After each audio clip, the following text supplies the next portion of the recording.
Everyone, welcome to diamond. आज हम आप सबके लिए बहुत ही इंटरेस्टिंग टॉपिक लाए हैं। जैसे कि मैंने इससे पिछले वीडियो में भी बता ही रखा है कि अभी हम पृथ्वी की संरचना से लेकर आधुनिक दुनिया तक विकसित कैसे हुआ, इसका फुल डिटेल्स में जानेंगे। इससे पहले की वीडियो में भी मैं बताई थी कि पृथ्वी की संरचना वैज्ञानिक दृष्टिकोण से कैसे हुआ और धार्मिक दृष्टिकोण से कैसे हुआ। फुल डिटेल्स पाने के लिए लिंक डिस्क्रिप्शन में है, जाके चेकआउट करें, लाइक कमेंट शेयर सब्सक्राइब भी करें। आगे के वीडियो में बने रहें, आगे भी आपको बहुत ही इंटरेस्टिंग टॉपिक के बारे में जानने को मिलेगा। आज का जो टॉपिक है वो भी बहुत ही इंटरेस्टिंग है। आज का टॉपिक ये है कि पृथ्वी के अलग अलग नाम क्या है, पृथ्वी गोला क्यों है, इसका धार्मिक दृष्टिकोण क्या है, इसका वैज्ञानिक दृष्टिकोण है क्या है, इस सब के बारे में जानकारी मिलेगा। और तीसरा टॉपिक है, क्या पृथ्वी गोला है, अंडाकार है या नारंगी की तरह है, ये सब जानकारी मिलेगा। और चौथा है कि पृथ्वी गोल है, किसने कब बताई, ये कब और कैसे, इसका खोज कब हुआ, इसके बारे में हम बताएंगे। तो वीडियो में बने रहे और लाइक कमेंट शेयर सब्सक्राइब भी करें। पृथ्वी का अलग अलग नाम, पहला तो इंग्लिश में इसे अर्थ कहते हैं, इसे भूमि कहते हैं, धरणी भी कहते हैं, वसुंधरा भी कहते हैं, अचला भी कहते हैं, धरा भी कहते हैं, रत्न गर्भ भी कहते हैं, माही भी कहते हैं, वसुधा भी कहते हैं, धरती भी कहते हैं, क्षति भी कहते हैं, उर्वी भी कहते हैं, भूमि भी कहते हैं, इत्यादि इसके नाम हैं। यदि आपको इसके नाम, ये सब नाम क्यों हैं, ये सब भी जानकारी चाहिए तो आप कमेंट बॉक्स में कमेंट कर सकते हैं।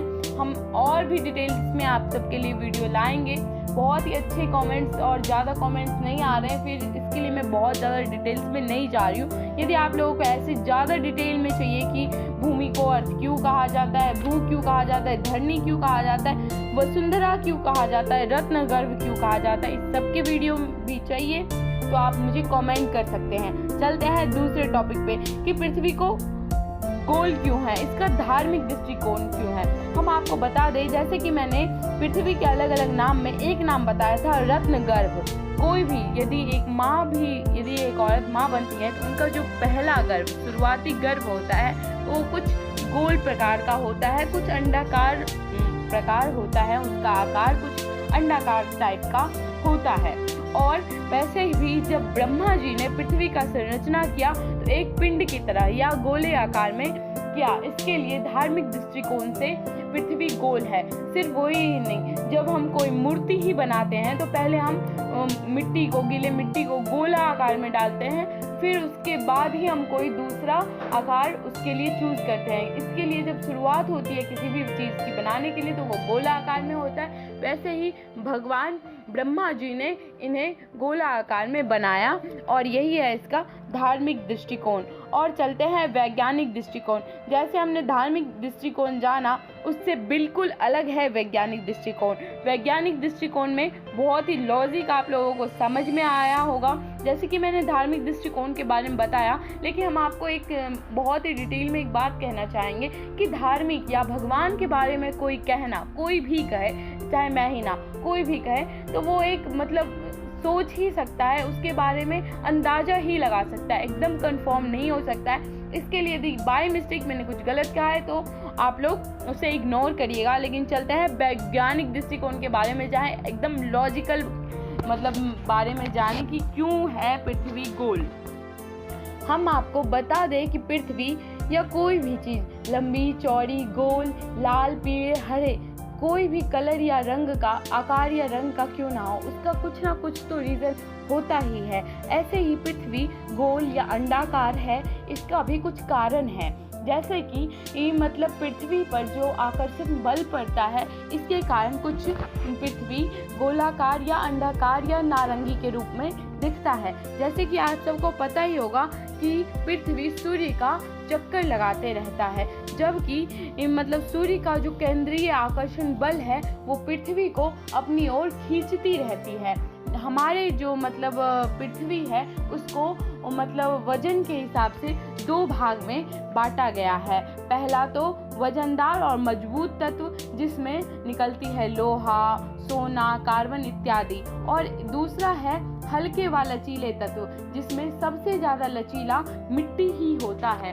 तो हम आपको बता दें कि हमारे पृथ्वी को दो भाग में बांटा गया, एक भारी तत्व के हिसाब से और एक हल्के तत्व के हिसाब से। जैसे कि मैंने कुछ समय पहले ही बताया कि सूर्य का परिक्रमा करता रहता है पृथ्वी।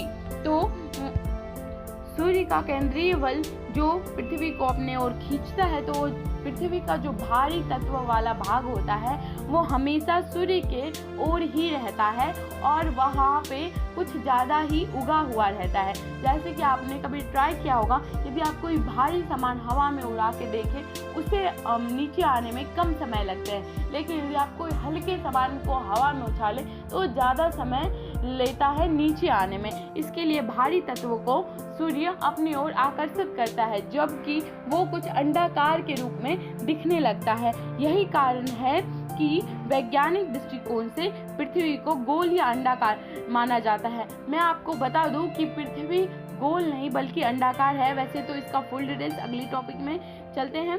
क्या पृथ्वी गोल है, अंडाकार है या नारंगी है? ये भी टॉपिक बहुत ही इंटरेस्टिंग है।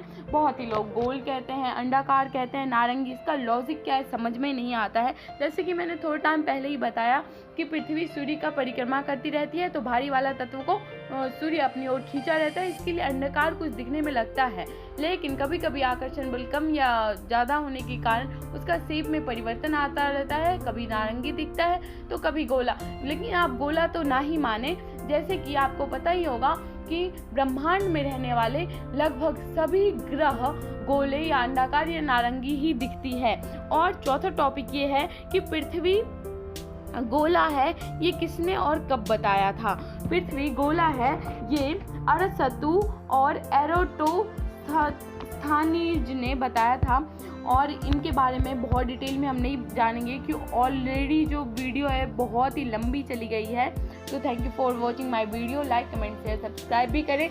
आगे की वीडियो में बने रहिए क्योंकि अभी तो पृथ्वी के ही बारे में बता रहे हैं, आगे बहुत ही आविष्कार, बहुत ही मॉडर्न दुनिया के बारे में जानना है, मॉडर्न वर्ल्ड के बारे में।